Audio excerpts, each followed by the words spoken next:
Morning বন্ধুরা, কেমন আছেন আপনারা? সবাই নিশ্চয়ই ভালো আছেন, আমিও ভালো আছি। আজ হলো বুধবার, সকাল এখন 11টা বাজে।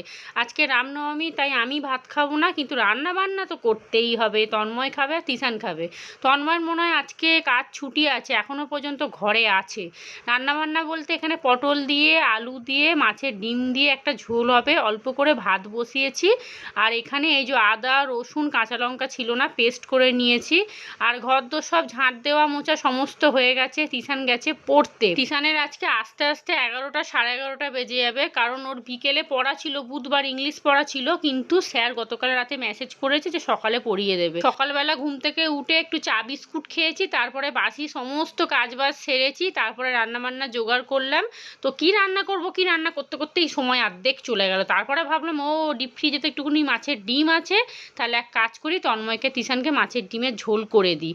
আর রামনবমীতে না আমার শাশুড়ি মা ভাত খায় না। আমি যবে থেকে বিয়ে হয়ে এসেছি তবে থেকেই দেখছি শাশুড়ি মা আর দিদি শাশুড়ি, যবে থেকে আমি আসলাম তারপরে তিনজনে মিলে একসাথে আমরা উপোস করতাম, তন্ময়কে ভাত করে দেওয়া হতো, আমি করে দিতাম। তো আজকে ওই জন্য মাছের ডিম আছে, মাছের ডিম দিয়ে আলু দিয়ে ঝোল করব, ওরা দুজনে খেয়ে নেবে, আর আমি খাবো সাবু।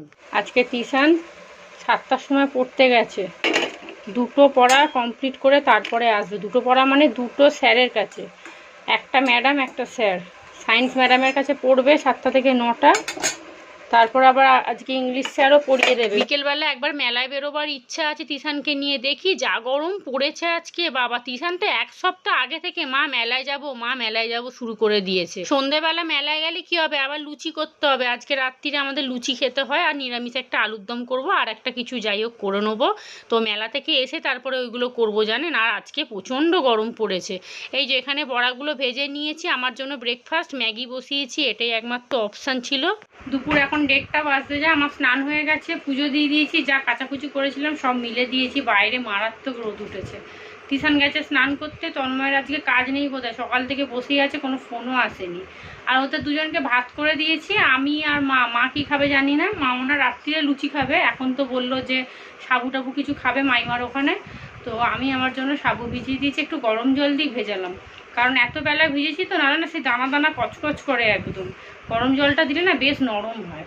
আর দুধ ফুটিয়ে নিয়েছি ভালো করে, গ্যাস ওভেন পরিষ্কার করে দুধটা জাল দিয়ে আমার নিচে রেখে দিয়েছি। বিকেলে যাবো একটু মেলায়, মাকে ডেকেছি, মা আসবে কিনা জানি না, বলেছে ফোন করবো 5টার মধ্যে। তিশান আজকে 2 জায়গায় পড়ে এসছে, সায়েন্স ম্যাডামের কাছে পড়েছে, আবার ইংলিশ স্যারের কাছেও পড়েছে। তো 7টায় গেছিলো, 7টা থেকে 9টা এক জায়গায় পড়েছে, আবার 9টা থেকে 11টা অবধি এক জায়গায় পড়েছে। এসছে তখন 11টা বাজে। তিশানের দুখানা পড়া যে কমপ্লিট হয়ে গেছে এটাই একটা শান্তি, না হলে না ছুটি হলে মনটা কি খুচখুচ করে। ঘরের সামনে পড়া, তাও আবার ছুটি। হ্যাঁ, তো যাই হোক চলুন। তন্ময় কাজে যাবে কিনা জানি না, ফোন এলে তো যেতেই হবে। আর ওদের দুজনের জন্য ওই তো মাছের ডিমের বড়া ঝোল করেছি, ভাত করেছি, আর আমি সাবু খেয়ে নেবো। তবে এখন ভাত খেয়ে একটুখানি শুয়ে ভিডিও আপলোড করে তারপরে আবার যেতে হবে রান্নাঘরে। একটু নিরামিষে আলুর দম করবো, আর তার সাথে সুজি করবো, আর লুচি হবে। মা বিকেলবেলা 5টার সময় আসবে, মাকে বলবো যে ময়দাটা মেখে দিন, লুচিটা একদম গরম গরম করবো 8টা সাড়ে 8টার সময় এসে, আর আলুর দমটা সুজিটা করে রেখে যাব। এটাই চিন্তা ভাবনা করেছি, এখন কি হবে না হবে জানি না। চলুন খেয়ে নি, খিদে পেয়ে গেছে। ওই একটা ছোটো ম্যাগিতে পেট ভরে নাকি। কাচাকুচি করেছি আজকে, আবার বাথরুমটা পরিষ্কার করলাম, প্যানটা পরিষ্কার করলাম, একটু ঝুল ঝাড়লাম, তারপরে ড্রাম মগ ওগুলোকে ভালো করে স্কচ ব্রাইট দিয়ে মাজলাম। আমাদের তো মানে এত জলে নোংরা যে কি বলবো, মানে 15 দিন যায় না ড্রাম বালতি সব নোংরা হয়ে যায়, কালো পুরো স্পট পড়ে যায় একদম। এত আমাদের ট্যাঙ্কিতে নোংরা, একদম ট্যাঙ্কি পরিষ্কার করে না, বছরে বোধহয় একবার কি 6 মাস পরে একবার ট্যাঙ্কি পরিষ্কার করে। না করলে কি করব বলুন তো, বললে হবে। এখানে দুধটা ভালো করে ফুটিয়ে নিয়েছি, আর মাইক্রো ওভেনে আনেন তো একটুখানি গরম করে নিয়েছি। সাবুটা একবারে এইটা সমেতই ঢুকিয়ে দিয়েছিলাম, এখন দেখছি ভালোই মোটামুটি গলে গেছে। একটু গরম জল না দিলে আনেন তো সঙ্গে সঙ্গে খাওয়া যায় না। একটু কলা এনে রাখলে ভালো হতো, একটু কাজু কিশমিশ দিলে ভালো হতো, দই দিলে ভালো হতো, কিচ্ছু নেই। যাই হোক, যা আছে ওই খেয়ে নেবো। আর এই যে তন্ময়কে আর তিশানকে খেতে দিয়ে দিয়েছি, এখানে মাছের ডিমের বড়ার ঝোল, আর তার সাথে ভাত। আমি আমার লাঞ্চ নিয়ে নিয়েছি, ওরা নিচে খাচ্ছে, আমি ওপরে খাচ্ছি। আমার আজকে দুপুরে লাঞ্চ হচ্ছে এই যে দুধ সাবু, দুধটা বেশি করে দিয়ে দিয়েছি, যা ছিল সব ঢেলে দিয়েছি। তন্ময়কে একবার সামনের দোকানটায় পাঠিয়েছিলাম, বললাম আমাকে দুধ এনে দাও আর একটু ম্যাগি নিয়ে এসে দাও। চলুন তাহলে খাওয়া দাওয়া সেরে বিকেলে আবার দেখা হচ্ছে। গুড ইভিনিং বন্ধুরা, সন্ধ্যে এখন 6:30 বাজে, আমি রেডি হয়ে গেছি, তিশান রেডি হয়ে বসে আছে। আর মা যাবে না, মায়ের নাকি প্রচুর গরম লাগছে। আর আমি ওই সাদা কুর্তিটাই আজকে ভেঙেছি, তো একটুখানি ঘুরেই চলে আসবো, প্রচণ্ড গরম লাগছে। আমার বাবা বলছে কি ভিড়ের মধ্যে বেশি ছেলেকে নিয়ে ঘুরিস না, মারাত্মক গরম লাগছে, মানে জামা পরেছি তাতেই এরকম অবস্থা, এখনও ভিড়ে যায়নি। ঈশানের পড়া আছে, বেশিক্ষণ ঘুরলে হবে না, ও এসে আবার পড়তে বসবে, ওর আগামীকাল সকালবেলা পড়া আছে। আর তন্ময় তো যাবে না, ও ঘরে ফোন নিয়ে বসে আছে, আমি আর ঈশান একটুখানি ঘুরে চলে আসি। আর কুর্তিটা বেশ সুন্দর হয়েছে, বেশ একদম হাঁটু অবধি, আর ফিটিংসও করতে হয়নি, পুরো ফিটিংস হয়েই গেছে। আর দড়ি আছে, যদি একটুখানি ঢলঢল করে দড়িটা বেঁধে নিলে হতো, কিন্তু আমার পুরো ফিটিংসই হয়ে গেছে, দড়ি আর বাঁধতে হবে না। আর অনেক দিন পর আবার একটু সাজুগুজু করলাম, সেই সেজেছিলাম সরস্বতী পুজোর দিনকে সকালবেলা, সরস্বতী পুজোর দিনকে সেজেছিলাম সকালে আর বিকেলে। যাই চলুন। আর রান্নাঘরে টুকটাক কিছু কাজ করেছি, সেটা হচ্ছে আলুর দম করবো, আলুটা সিদ্ধ করে রেখেছি, আর মশলা করে রেখে দিয়েছি মিক্সির মধ্যে। আর মা ময়দা মেখে রেখে গেছে, এসে রান্না করতে হবে, তিশান পড়তে বসবে আর আমি রান্না করতে চলে যাব। চলুন চলে যাই। এই যে তিশানকে দেখুন ঘেমে চান হয়ে গেছে একদম, আর এখানে জামা কাপড় সব ছড়িয়ে ছিটিয়ে পড়ে আছে। আর এই চাদরটা পাতার পর থেকে না দেখছি ঘরটা একটুখানি অন্ধকার অন্ধকার লাগছে।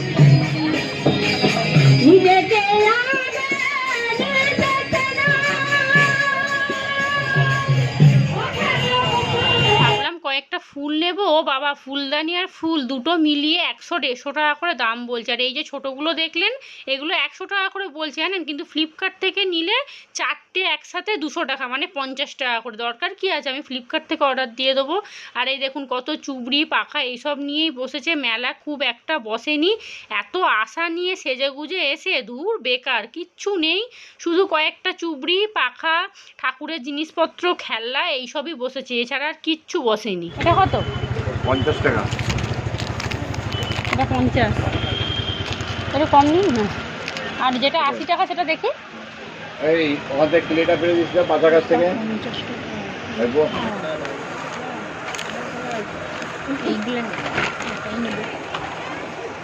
এইগুলোকে এরকম দলা পাকানো যাবে তো দাদা?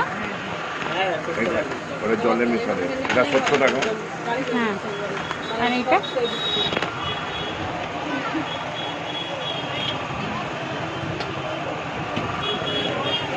এটা 100 টাকা দাম আছে, 90 টাকা পড়বে।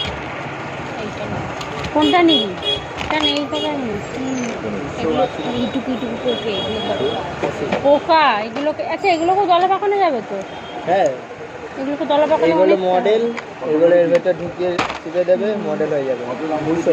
এটা কইটুকু আছে? এটা অনেকটা পাওয়া যাবে বোকা। আরে ওটাও তো 12টা কালার আছে, 12টা আছে, ওটাও না উপরে এটা নেবে সেটাই দাম। তাহলে এটাই দিয়ে দিন।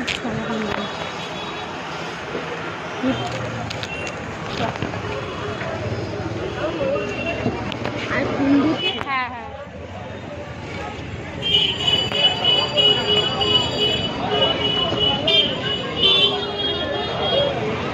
একটু এইগুলো একটু বেশি করে। এটা ঝাল অল্প।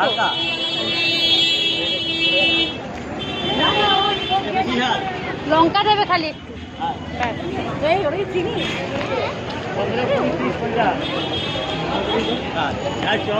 বাড়ি চলে এসছে, তিশান কি কিনেছে দেখুন, এই যেটা কি বলে ক্লে।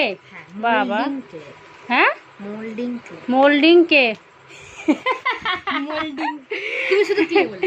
শুধু ক্লে বলবে। এইগুলো সেই মাটির দলার মতো, সেই যেমন ইচ্ছা পারবেন এটাকে সাজাতে পারবেন, পুতুল হোক যা খুশি হোক সাজানো যাবে। দেখুন এগুলোকে কিনে নিয়ে এসছে।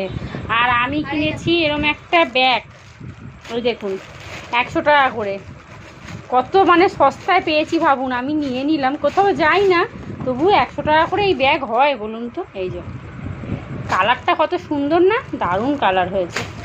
এটা শাড়িতে হোক কুর্তিতে হোক যে কোনো কিছুতে নেওয়া যাবে, কালারটা খুব মিষ্টি হয়েছে। আমার একদম দূর থেকে আমি এইটা দেখছিলাম আর এটাকেই নিয়েছি। 100 টাকায় এখন আর ব্যাগ হয় বলুন তো, হুড়ুর করে সব নিচ্ছে। এই যে আমি একটা নিলাম, শাড়ির সাথে হোক কুর্তির সাথে হোক নিতে পারবো। একটাই বড় চেন, এখানে একটা আর এখানে একটা, ব্যাস।